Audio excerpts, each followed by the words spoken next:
때는 같은 노동면허 정책기획부장 활동하고 있고요. 법무부 심의실장은 이종우 변호사라고 합니다. 자료실 66페이지부터인데요. 일단 전체적으로 일본에서 감지된 노동정보의 노동 정책의 기본적인 특징들 세 가지를 총론적으로 말씀을 드린 다음에 다시 강론으로 돌아와서 구체적인 것들을 살펴보고 다시 정리하는 순서로 좀 해보려고 합니다. 일단 첫 번째로는 노사관계의 관계를 호도하고 있습니다. 노사관계는 기울어진 노동장이라고 표현이 되고 노동자들이 사용자에 비해서 당연히 이제 열악한 환경에 처해 있을 수밖에 없기 때문에 그것을 보정해주는 방향으로 이제 규제가 들어가는 것들인데 그러한 가부관계를 호도하고 있다라는 점이 가장 대표적인 것 같고요. 두 번째로 이제 노동자들이 이제 단결과 연대하는 것이 그런 가부관계에 대한 대처로서 법체계 내부로 들어온 제도이고 노동자들에게 당연히 보장에 걸릴 것인데 그런 단결과 연대 자체를 해체하려고 하고 있다라는 점이 감지가 됩니다. 그리고 법률과 관련해서 말씀을 드리면 법치주의라는 용어를 사용하기를 굉장히 좋아하는데 노동법은 법 취급을 해주지 않고 있습니다. 법치주의라는 것은 법을 통한 통치를 의미하는 것인데 여기에서의 법에 노동법을 교묘하게 배제하면서 노동법적으로 보장된 권리들을 전혀 외면하고 있는 것들이 감지가 됩니다. 이러한 기조를 바탕으로 좀 다시 강론으로 돌아가 보겠습니다. 66페이지부터고요. 첫 번째로는 이제 근로기준법의 개정안까지 정부가 발의를 했었습니다. 작년 6기 초부터 근로기준법상 근로시간 규제 제도를 완화하겠다고 공공연하게 이제 밝히고 미래노동시장연구회라는 연구회를 발족해서 공고문을 발표를 하고 정부가 그것을 그대로 받아안는 개편 방안을 발표를 했는데요. 핵심적인 골자는 지금 현행 근로기준법이 근로시간에 대한 규제를 두고 있습니다. 근로시간에 대한 규제는 당사자 간에 합의를 해도 이 이상 장시간 노동을 시키지 말아라 라는 규제인 것이고요. 아까 말씀드렸듯이 이러한 당사자 간의 의사의 합치에도 불구하고 규제를 하는 이유는 인간의 몸이 인간의 노동력이라는 게 기계처럼 계속 돌린다고 생산성이 발동되는 것이 아니라 충분한 휴식과 휴일이 이제 유기체에서 보장되어야 하는 인간의 존엄성 측면에서 보장되어야 하는 부분을 이제 반영한 것인데 이러한 부분들을 좀 철폐하려고 하는 내용이 이제 포함되어 있습니다. 예컨대 연장 시간 현행법에 따르면 일주일을 기초로 해서 일주일간 12시간 이상의 연장 근로를 못하도록 되어 있는데 이 연장 근로시간 관리 단위를 2주, 월, 분기, 연 단위로까지 이제 확장을 하겠다는 것인데요. 그 평균의 한정이 발동이 되겠죠. 평균 산정 기간이 늘어나면 특정한 일주일 동안 연장해서 근로할 수 있는 단위 시간은 늘어날 수밖에 없습니다. 이런저런 구제들을 정부가 이제 보완책이라고 하면서 제시하고 있는 것들을 포함을 해도 일주일 동안 69시간까지 이제 근로하는 것이 가능하다는 계산이 여러 이제 노동 전문가들에 의해서 도출이 됐고요. 만약에 휴일까지 부여하지 않을 경우 80시간까지 늘어날 수 있습니다. 근데 문제는 예컨대 한 달 평균 기간으로 삼는다면 한 달 중에 마지막 7월의 마지막 주 그리고 8월 한 달 중에서는 또 첫 번째 주에 이런 69시간 근로를 시키게 되면 실질적으로 2주 연장해서 69시간 동안 계속해서 일을 하게 되는 거잖아요. 근데 이런 것이 7월이 산정 기간이고 8월이 산정 기간이면 개별적으로 평가되기 때문에 그 규제가 불가능한 상황이 생기게 돼요. 그래서 집중된 시간 동안에 초장시간 근로가 가능해지더라라는 것이 좀 이 부분과 관련해서는 골자인 것 같고요. 그리고 두 번째로는 이제 원청과 하청 구조 같은 것은 이제 굉장히 오랫동안 이제 형성되어 온 건데 그 사용자들이 이제 노동법상 자신의 사용자로서의 책임을 외면하고 회피하기 위해서 다면적 노동 제공 관계라는 것을 형성해온 역사가 있습니다. 하청 사용자와 자신들은 이제 위탁 계약, 구급 계약을 맺고 하청 사용자로 하여금 노동자들을 고용해서 그 노동자들로부터 이제 노동을 원청이 실제로는 수취하는 그런 관계인데 이 관계 속에서 하청 노동자들이 가지고 있는 어떤 사용자에 대한 단체 교섭 요구, 단결, 그리고 단체 행동 같은 것들에 대해서 원청 사용자는 우리는 너희들의 사용자가 아니다. 너희들의 사용자인 하청 사용자에 가서 해결하라 라고 하고 있고 하청 사용자들은 우리들은 힘이 없다, 결정할 수 있는 권한이 없다, 원청을 시키는 대로 하는 거다 라고 하면서 또 외면하고 있습니다. 그런 상황에서 하청 노동자들은 자신들의 이제 노동자로서의 노동조합으로서의 권리를 행사할 수 있는 상대방을 특정되지 않은 상태에서 낙동강 오리알이 되는 문제가 계속 반복되어 왔고요. 그것이 이제 폭발적으로 터진 것이 작년에 대우조선 해양 사태일 것입니다.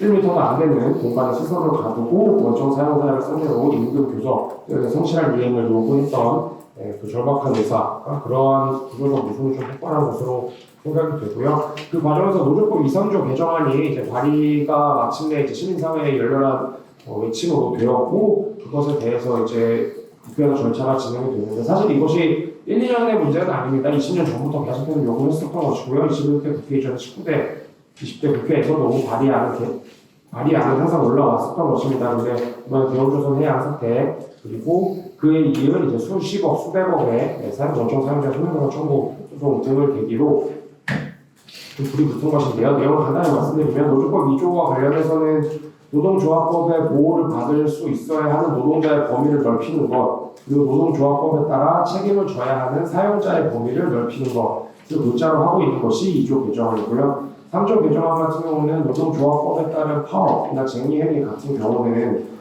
헌법이 보장하고 있는 기본권의 행사이기 때문에 그것에 대해서 형사적 제재뿐만 아니라 민사적 제재를 통해서 그 재가를 물리는 것을 금지해야 하는데 그 부분에 대해서 민사적 일반 불법행위로 구성을 해서 사용자가 규제하는 것에 대해서 좀 제동을 거는 취지의 개정안 내용이 포함되어 있습니다. 그 시민사회에서 이제 발의한 내용 중에서 상당히 축소된 상태로 어쨌든 정부는 아니고요. 국회에 이제 판노위 그 대안이 이제 제시되어 있는 상태인데 그것에 대해서마저도 고용노동부 장관이라는 사람이 국회에 재고를 요청한다는 등 좀 노동자의 권리보다는 사용자의 안위를 고려하고 있는 것들이 좀 포함이 되고요. 그 와중에 이제 시제 대안 통원과 관련해서 단체 교섭 거부한 것이 원청 사용자가 하청 노동자들의 단체 교섭을 거부한 것이 부담을 조명한다는 유의미한 판결이 있었습니다. 나아서 이제 화물연대, 건설노조 같은 특수고용 노동자들의 그 노동법상 노동 기본권의 행사에 대해서 이제 업무 개시 명령이라든지 아니면 형사적인 제재를 가하는 전방위적인 수사라든지 이런 식으로 좀 탄압이 또 일관하고 있는데 화물연대 같은 경우는 안전 문제 그리고 건설 노동자들의 건설노조 같은 경우는 이제 해당 사업장에서의 안전조치 의무라든지 그리고 건설 불법적인 하도급이라든지 다 계속해서 그 하도급 구조 내에서 제대로 된 고용이 이루어지지 않고 그 비정규직을 고용하는 것과 같은 고용 불안정 상태가 만연해 있기 때문에 그런 상황에서 고용 안정을 추구하는 어떤 단체 교섭의 내용을 요구하는 것 자체가 이제 노동조합으로서의 기본권 행사를 할 것인데 이런 것들을 어떤 노동법적 측면에서 보지 않고 일반적인 민사법적 측면, 일반적인 형사법적 측면에서 바라보고 있다는 데 좀 한계가 있습니다. 특히 사용자의 의사와 관련해서 공갈죄, 협박죄 등으로 의유를 하고 전방위적으로 수사를 하고 있는데 이런 것들은 개인적 법익, 개인적 의사의 자유를 보호 법익으로 하고 있는 것인데 노동조합법에서는 사용자에게 단체 교섭을 함부로 거부할 수 없다라고 하면서 그 계약의 자유, 개인의 의사의 자유 자체를 기본적으로 제한을 하고 있습니다. 노동기본권을 보장하려면 그렇게 사용자에 대한 의사의 제한이 필요하기 때문에 그렇게 규율을 하고 있는 것인데 그 부분은 전혀 아랑곳하지 않고 마치 사용자의 의사가 절대적인 것인 것처럼 보장을 해주고 있고 심지어 일부 사용자들의 경우에는 자신들이 먼저 나서서 신고를 하고 있지 않은데도 수사기관에 나가서 고소를 사주하고 고발을 사주하는 등으로 좀 그 의사에 대한 보호의 정도가 과하다라는 생각이 들고요. 일부의 경우에는 사용자들이 이제 직접적으로 단체 교섭을 체결하고 그 이행을 요구받은 상황에 대해서까지도 그 공갈죄나 협박죄 같은 것으로 이제 하고 있는데 이런 부분을 보면 헌법상 그 미성년자의 의사를 보호하는 정도로 노사관계의 사용자의 의사를 보호하려는 건 아닌가 이런 생각이 좀 듭니다. 예컨대 만 13세 이하의 미성년자의 경우에는 자신의 의사에 기해서 성행위로 나아갔더라도 그것이 이제 상대방을 불법적인 것으로 간주를 하고 처벌을 하게 되었는데 사용자의 의사에 대해서도 그 정도로 군에서 보호할 가치가 있는 것이 맞는지에 대한 의문이 좀 중요하게 들고요.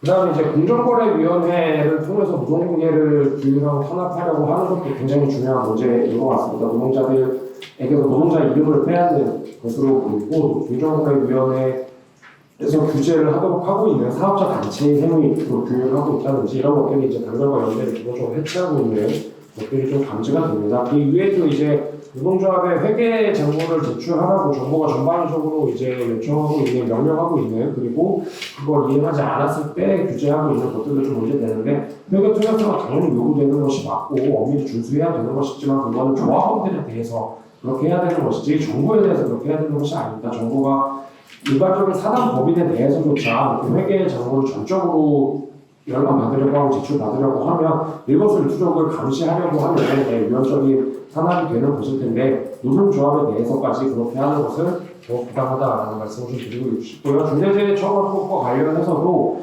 정부가 아닌 기획재정부가 고용자들, 사업자들의 연합인 경총의 의견을 거의 그대로 받아들인 개정안을 이제 건의했다라는 것 자체로부터 이 정부의 자본, 반노동 기조가 얼마나 노골적인지를 드러내고 있는 부분인 것 같습니다. 다시 이제 총론 부분으로 말씀드렸듯이 노사관계, 가불관계를 확보를 하고 있습니다. 의뢰 위치에 있는 노동자들을 보호하기 위해 있는 제도들이나 규율들에 대해서 적극적으로 외면을 하고 사용자들이 마치 의린 것처럼 사용자들에 대한 과도한 보호와 과잉 보호로 일관하고 있다라는 점이 나타나고 있고요. 노동자들이 이제 이러한 갑을 관계를 헤쳐나가기 위해 노동자들에게 부여된 단결과 연대의 권리를 완전히 무시한 채로 노동자들을 한 명 한 명의 사인으로 다루고 있습니다. 개별적으로 형사처벌하려고 하는 것, 그리고 화물연대 같은 경우는 개별적으로 업무 개시 명령을 하는 것. 근데 그러한 개별적인 탄압에 대해서 버틸 수 있는 개별 노동자들은 많지 않습니다. 혼자서 버티지 못하기 때문에 노동조합을 조직한 것이잖아요. 근데 그 상황에서 노동조합이라는 방패를 무시하고 개별적인 탄압으로 일관을 해서 서로 뭉치지 못하게 하는 것이 좀 우려가 많이 되고요. 쉬운 말로 뭉치면 그냥 흩어지면 죽는 것이 노동조합인데 계속 흩어지게 하려는 장기적이고 본질적인 시도에 좀 맞서서 싸워야 하지 않나라는 생각이 많이 들고요.